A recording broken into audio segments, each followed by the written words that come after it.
அல்ஹம்துலில்லாஹ் நஹ்மதுஹு வ நஸ்தஈனுஹு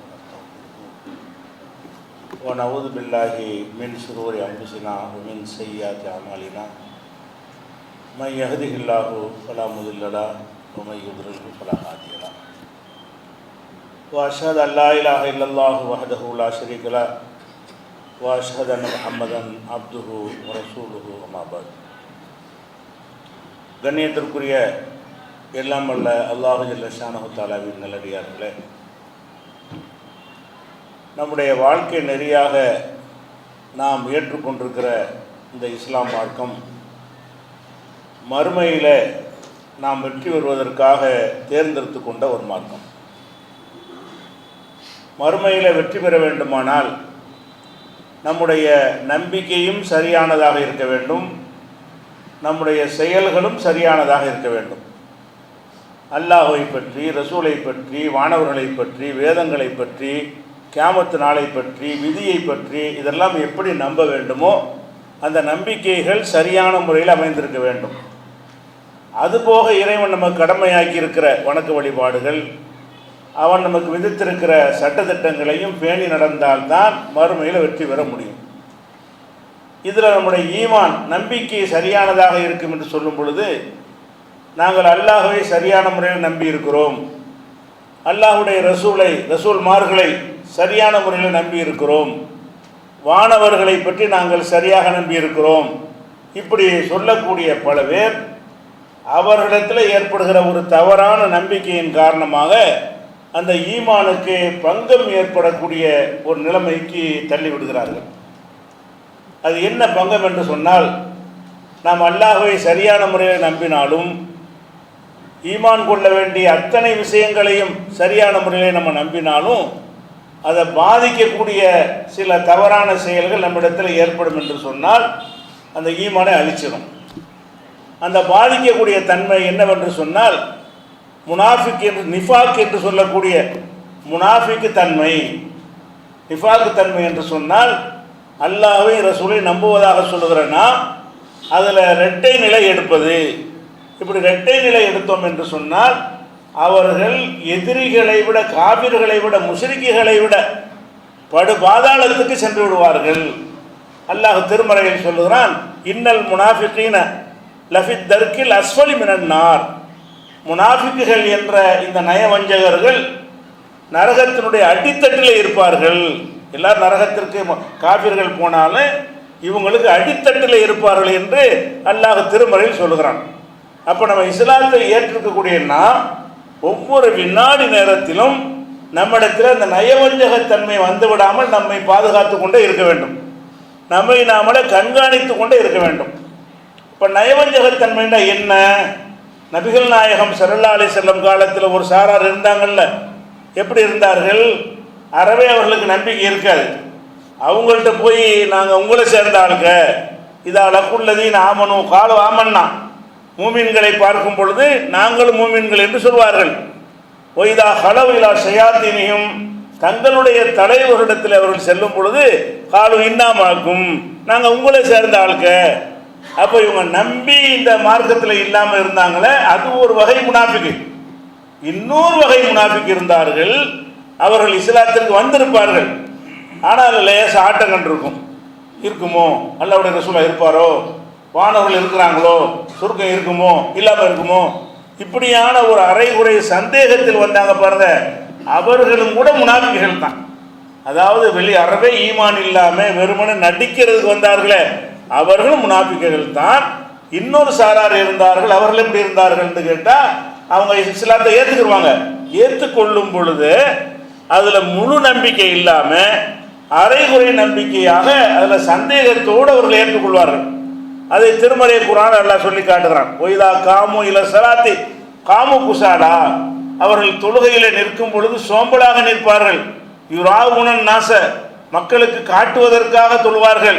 ஒலா எதுக்குறோன் அல்லாஹ் இல்லா கலீலா, அல்லாஹ்வை கொஞ்சமாக தான் நினைவு கூறுவார்கள். அப்போ நடிக்கிறவன் கொஞ்சம் இருக்குது, அல்லாஹ்வை குறைவாக நினைவு கூறுவார்கள் அல்லாஹ் சொல்லி காட்டுறானே. அப்படி ஒரு முனாஃபிக்குகளும் இருந்தார்கள். அந்த முனாஃபிக்குகளாக அந்த தன்மை நம்மிடத்தில் வருவதற்கு வாய்ப்பு இருக்கிறது. நம்ம நடிக்கலை, இன்னொரு சமுதாயத்தில் போய் நாங்கள் வந்து உங்களை சேர்ந்த ஆளுக்க, இந்த சமுதாயத்தில் வந்து உங்களை சேர்ந்த ஆளுக்கு நம்ம யாரும் நடிக்கவில்லை. ஆனால் நம்ம எப்படி இருக்கிறோம் என்று கேட்டால், நம்ம நம்பிக்கையை பாதிக்கக்கூடிய இந்த இரண்டாம் வகையான முனாஃபிக்குத்தனம் வந்து நம்ம இடத்துல நிறைய பேர் இடத்துல இருக்கிறது. சொல்ல போனால் ஒவ்வொருவரிடமும் இருக்கிறது. நம்ம சுய பரிசோதனை செய்து பார்த்தோம் என்று சொன்னால் அதில் நம்மகிட்ட இருக்குது, நம்மகிட்ட அந்த சாயல் அடிக்குது என்பதை புரிந்து கொள்ள முடியும். அது என்ன சாயல்? நபிகள் நாயகம் ஸல்லல்லாஹு அலைஹி சொல்றாங்க, அர்பஉன், 4 தன்மைகள், 4 தன்மைகளை நபிகள் நாயகம் சொல்றாங்க. 4 தன்மைகள் யாரிடத்தில் இருக்கிறதோ கான முனாஃபிகன் ஹாலிசன், அவன் பியூர் முனாஃபிக். 4 தன்மை இருந்துச்சுன்னு சொன்னால் அவன் 100% முனாஃபிக். அந்த 4 தன்மையில் ஏதாவது 1 இருந்துச்சுன்னா 2 இருந்துச்சுன்னு சொன்னால் அந்த அளவுக்கு முனாஃபிக்கு. 4 தன்மையை சொல்கிறாங்க. இந்த 4 தன்மை யாரிடமாவது இருக்கும் என்று சொன்னால் அவன் முழு முனாஃபிக்கு. அப்படின்னா அடித்தட்டுக்கு போகக்கூடிய ஆள். அந்த ஈமான் எதுவுமே பயன் தரல, அவனுடைய வணக்க வழிபாடு பயன் தரல, அவன் அல்லாஹ் ரசூலை பற்றி நம்பி அந்த நம்பிக்கை அவனுக்கு பயன் தராது என்று அர்த்தம்.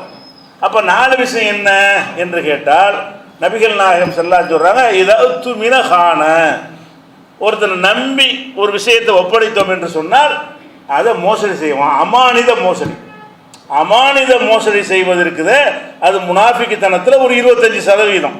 4 குணம் இருக்குல்ல, 4 குணம் ஒருத்தன்ட்ட இருந்தால் 100%, 4ல் 1 குணம் இருந்தால் ஒரு 25%, 4ல் 2 குணம் இருந்தால் 50% முனாஃபிக்காக இருக்கிறான்.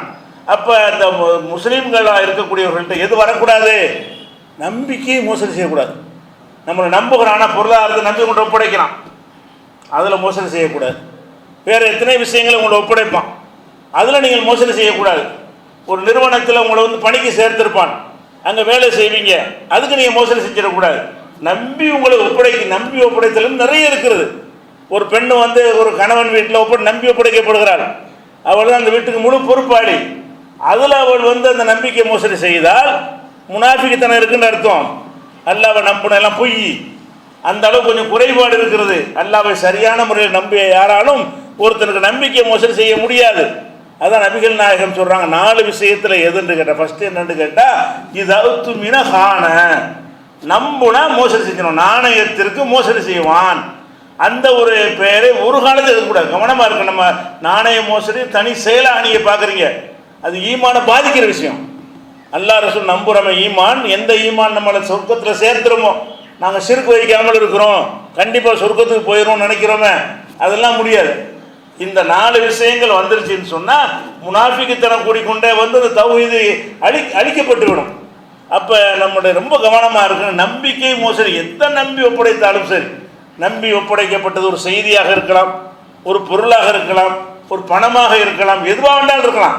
நம்மளை நம்பி ஒப்படைக்கப்பட்ட எந்த விஷயத்திலும் நாம் மோசடி செய்துவிடக்கூடாது. இதில் விழிப்பாக இருக்க. நம்ம யாருக்கா மோசடி செஞ்சுருக்கிறோமா? நம்பி கடன் வாங்கினது கூட மோசடி செய்கிறாங்க. நம்பி ஒப்படைக்கப்பட்டு எப்போ நீ கொடுத்தேன்னு கேட்குறாங்க. மோசடி செய்வதற்காகவே மக்கள்கிட்ட போய் அந்த நிதியை திரட்டுறவங்களாம் இருக்கிறாங்க. மோசடி பங்கு சேர்றது, பங்கு சேரும்போது எப்படி சேர்றது? சேர்ந்த உடனே ஆளை ஏமாத்திடணும், இப்படி எல்லாம் இருக்கிறவங்க இருக்கிறாங்க. அப்போ பொருளாதார விஷயமாகவோ மற்ற விஷயமாகவோ யாரையாவது நீங்கள் மோசடி செய்தீர்கள் என்று சொன்னால் அது மோசடி என்று சாதாரணமாக நினைக்கக்கூடாது, அது முனாஃபிக்குத்தனம். எந்த முனாஃபிக்குத்தன்மைக்கு சஹாபாக்கெல்லாம் பயந்தார்களோ, நான் முனாஃபிக்காக இருப்பனோ என்று பயந்தார்களோ, இந்த வகையான முனாஃபிக்குத்தன்மையில் ஒன்று அமைந்து விடுகிறது. ஒன்று.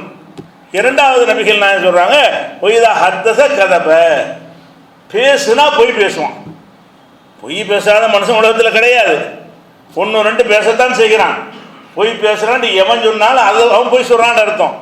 ஆனால் பேசுகிறலாம் பொய்யா இருந்தா எதையுமே நம்ப முடியாது, உண்மையே பேச மாட்டேங்கிறான்.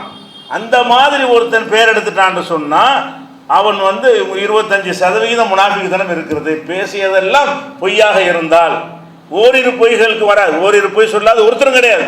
இப்போ எல்லோரும் முனாஃபிக் ஆயிடுவோம். அது மார்க் அனுமதித்த பொய் இருக்கும், யாரையும் பாதிக்க பல வகை இருக்கிறது. இது என்னன்னு கேட்டால் அவனா நம்பாத, அவனா சொல்கிறான் நம்பாதன்னு சொல்கிற பேர் எடுக்கிறது.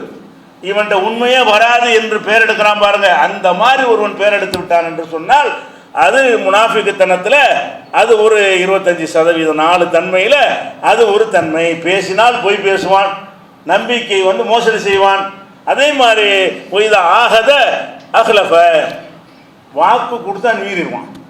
வாக்குறுதி எது கொடுக்குறது? நம்ம வாக்கை நம்ம நிறைவேற்றிட்டு வேற எவன் நிறைவேற்றுவான்? வாக்கு யார் கொடுக்குறோம்? நம்ம தான் கொடுக்குறோம்.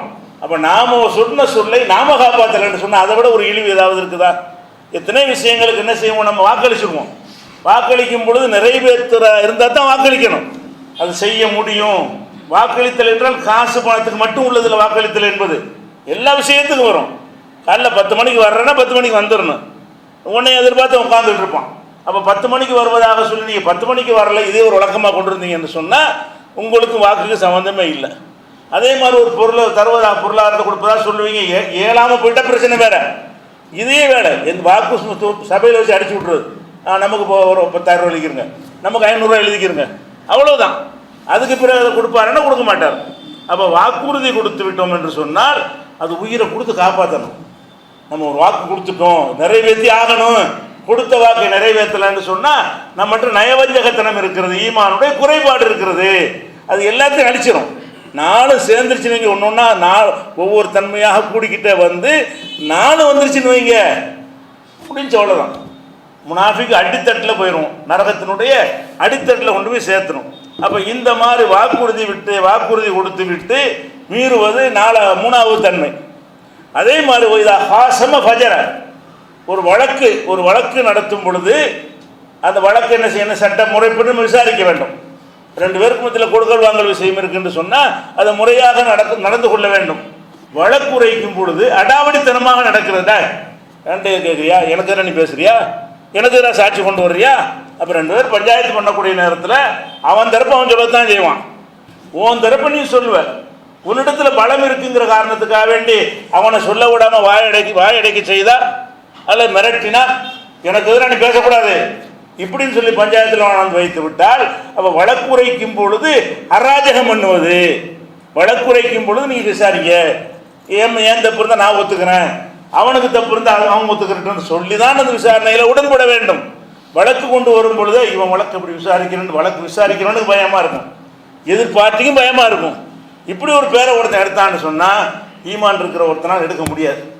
இந்த 4 சொல்கிறாங்க. இந்த 4 தன்மை யாரிடத்தில் இருக்கிறதோ அவர்கள் முழு முனாஃபிகன் ஹாலிசன்.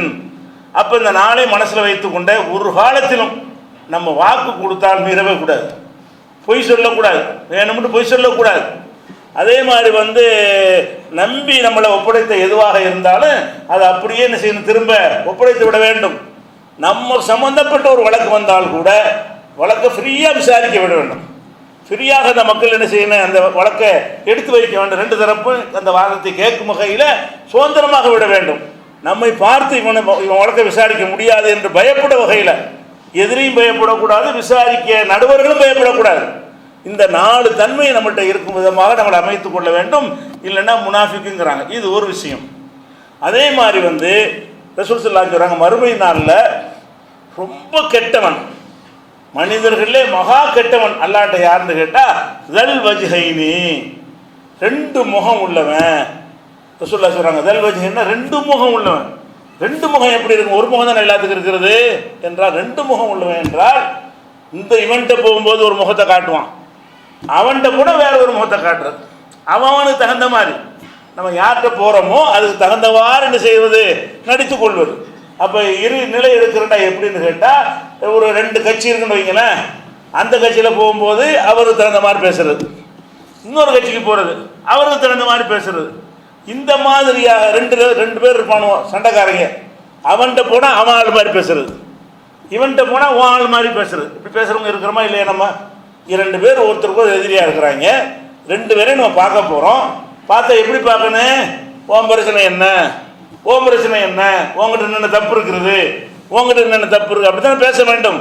அப்படி பேசாமல் இவன்கிட்ட போகிறது, நீ சொல்கிறதான் கரெக்டு, எல்லாத்துலேயும் உன் பக்கம் தான் நியாயம் இருக்குது.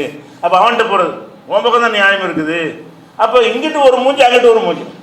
யார் ஒருத்தனை சந்திக்கும் பொழுது இருமுகம் காட்டுகிறார்களோ அவர்கள் தான் மறுமை நாளில் மகா கெட்டவர்கள். 2 முகம் காட்டவே கூடாது. யார்கிட்ட போனாலும் சரி, அவன் சொல்கிற தவறுண்டா நீங்கள் சொல்கிற தவறு. 2 பேரும் பஞ்சாயத்து இருக்கிறது, விசாரிக்க போகிறீங்க, அவன் கேட்கும் தலையாட்டிட்டு வரக்கூடாது. அவன் சொல்வதில் எந்த அளவுக்கு உண்மை இருக்குதோ அதை ஏற்றுக்கொள்ள வேண்டும், எந்த அளவுக்கு தவறு இருக்குதோ அதை சுட்டி காட்ட வேண்டும்.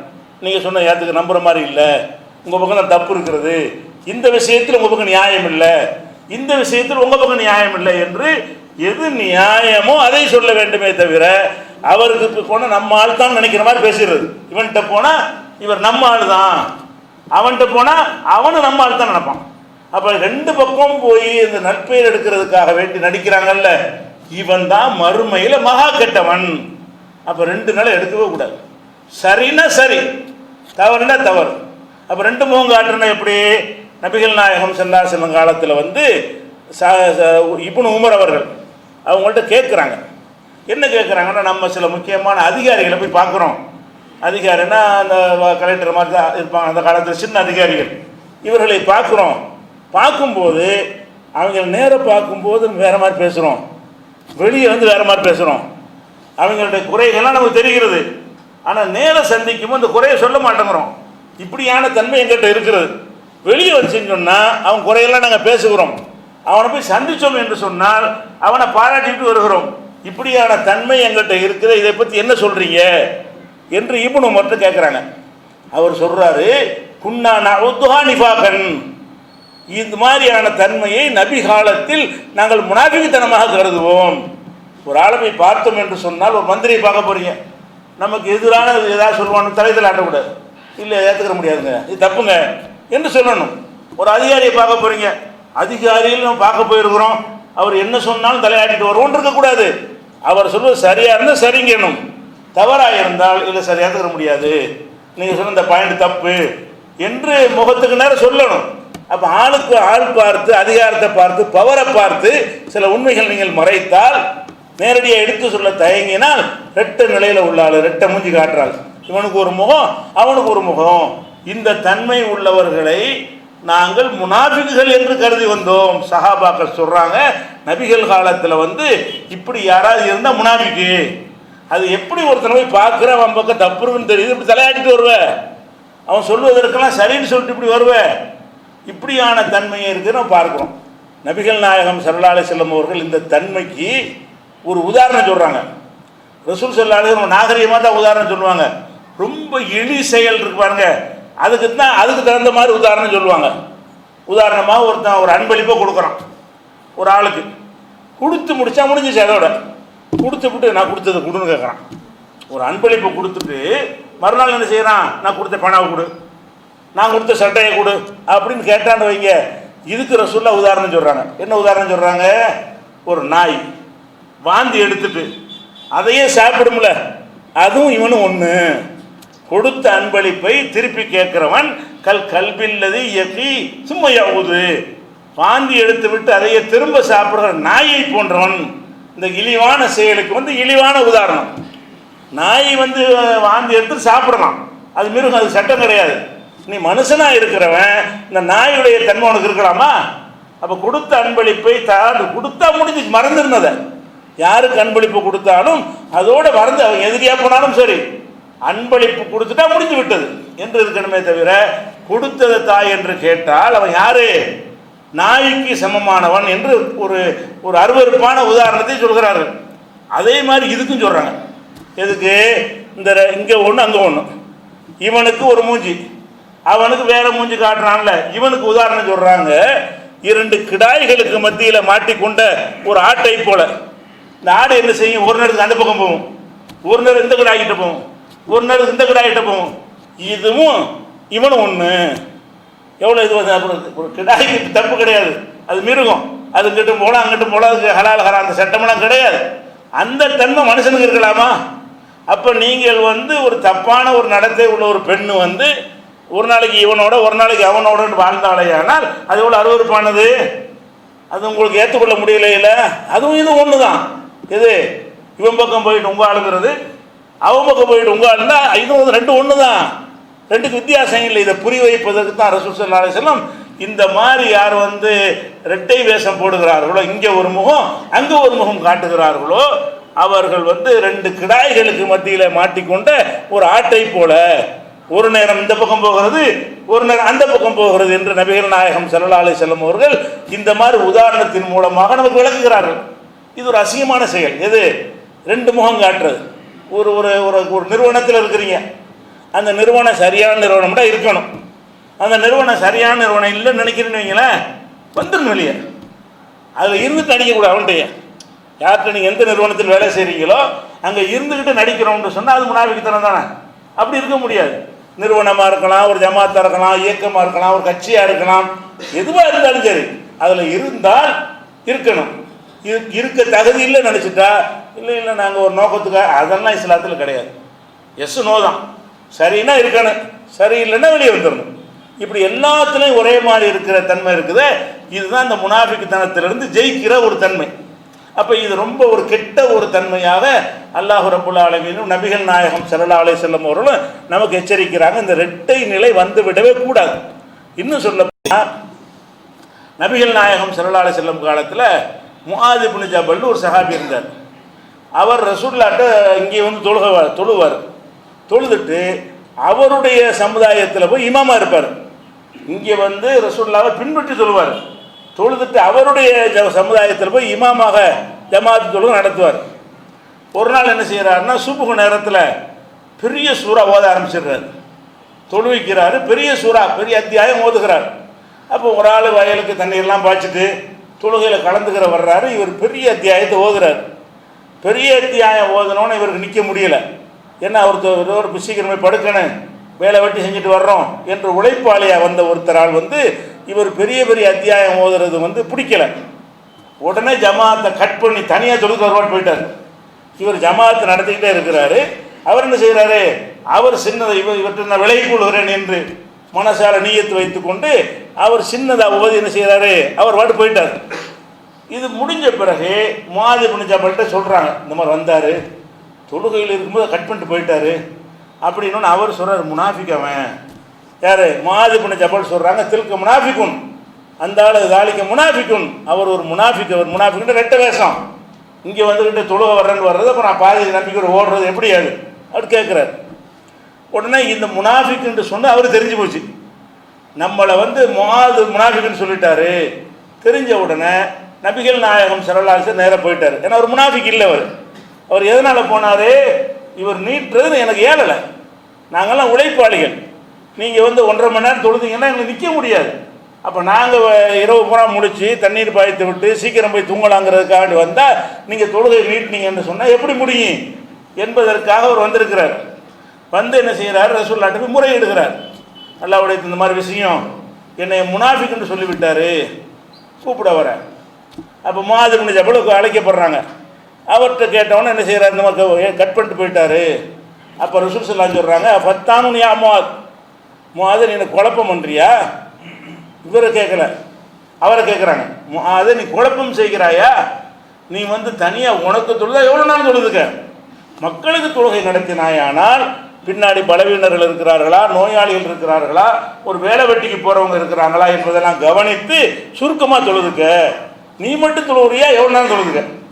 உனக்கு பின்னாடி தொழுகை நடத்தும் பொழுது என்ன பார்க்கணும், இந்த மக்கள்லாம் யார், வேலை வெட்டிக்கு போகிறவங்க இருக்கிறாங்களா, பலவீனர்கள் இருக்காங்களா, நோயாளிகள் இருக்கிறாங்களா, அதெல்லாம் கவனித்து அதுக்கு தகுந்த மாதிரி தொழ வேண்டும்னு அவர் சொல்கிறார்.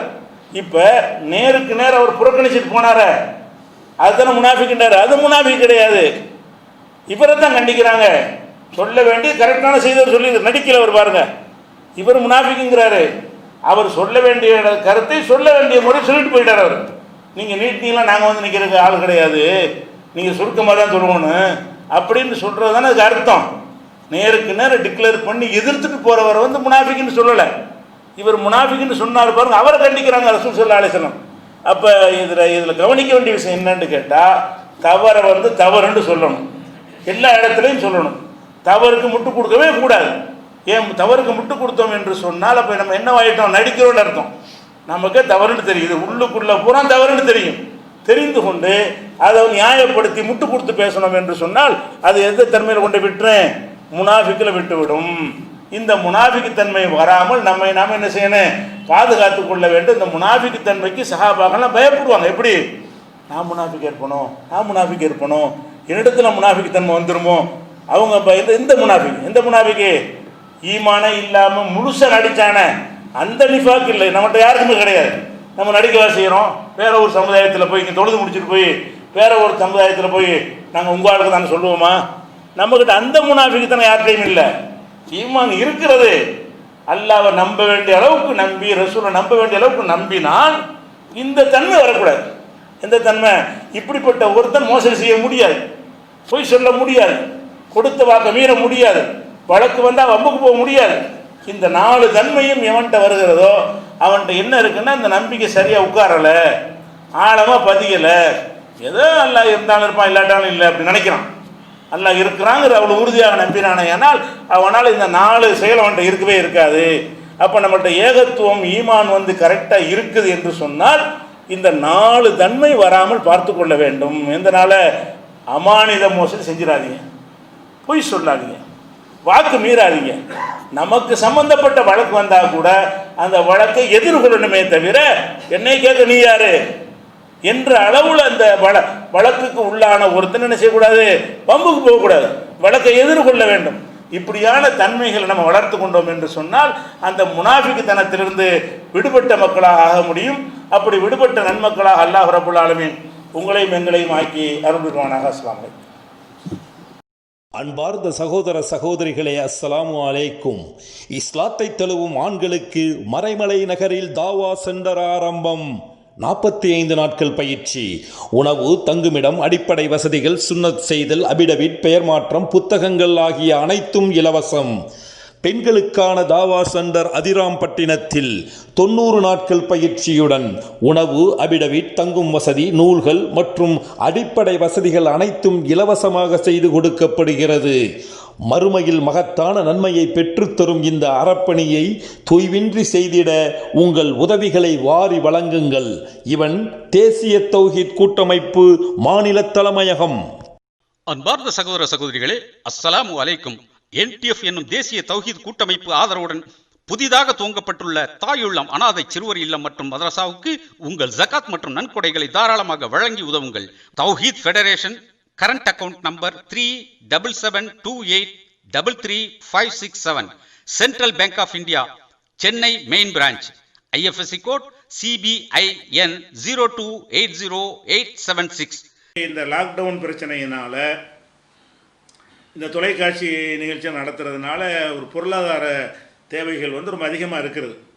லாக்டவுன் மூடப்பட்ட நேரத்தில் நம்ம வாடகை கொடுக்க வேண்டியிருந்தது, அதுக்கு மின்சார கட்டணம் செலுத்த வேண்டியிருந்தது, முழுசாக நம்ம பூட்டி போடாமல் வரக்கூடிய மக்கள் தொழுதுட்டு போவதற்கான ஏற்பாடெல்லாம் செஞ்சுருந்தோம். அந்த வகையில் பொருளாதார ரீதியாக அந்த சந்தாதாரர்கள்லாம் கூட லாக்டவுனில் அவங்க அதிகமான பேர் கொடுக்க முடியலை. நம்ம கேட்கவும் முடியாது, கடைகளை திறந்தவங்க வியாபாரம் பண்ணால் தான் அவங்கள்ட்ட நன்கூட கேட்க முடியும். அந்த வகையில் ஒரு சிரமங்களை நம்ம சுமந்து கொண்டிருக்கிற காரணத்தினால நீ இப்போ ஓப்பன் பண்ண பிறகு இன்ஷா அல்லாஹ் அல்லாஹ் உங்களுக்கு பரக்கத்து செய்தானேயானா இந்த டிவி நிகழ்ச்சி வகைக்காக வேண்டியும் நம்ம தலைமையுடைய நிர்வாக மர்க்கஸுடைய செலவுகளுக்காக வேண்டியும் உங்களால் தாராளமான நிதி உதவியை கொடுங்க. இந்த மாதம் 100 ரூபா அனுப்புகிற அந்த ஒரு இதுலையும் கவனத்தில் வைங்க என்பதை தெரிவித்துக் கொள்கிறோம். அன்பான மதிமுகம் நேயர்களே, எங்கள் மதிமுகம் டிவி நிகழ்ச்சிகளை உங்கள் வீட்டிலும் காண வேண்டுமா? உடனே உங்கள் கேபிள் டிவி ஆபரேட்டர்களை தொடர்பு கொள்ளுங்கள். STV என்று சொல்லக்கூடிய சுமங்கலி கேபிள் விசனில் 53வது சேனலிலும், TAC டிவியில் 183வது சேனலிலும், TCCLல் 34வது சேனலிலும், ஆதாரில் 125வது சேனலிலும் மற்றும் இந்த படத்தில் கொடுக்கப்பட்டுள்ள இன்னும் பல சேனல் நம்பர்களிலும் காணலாம்.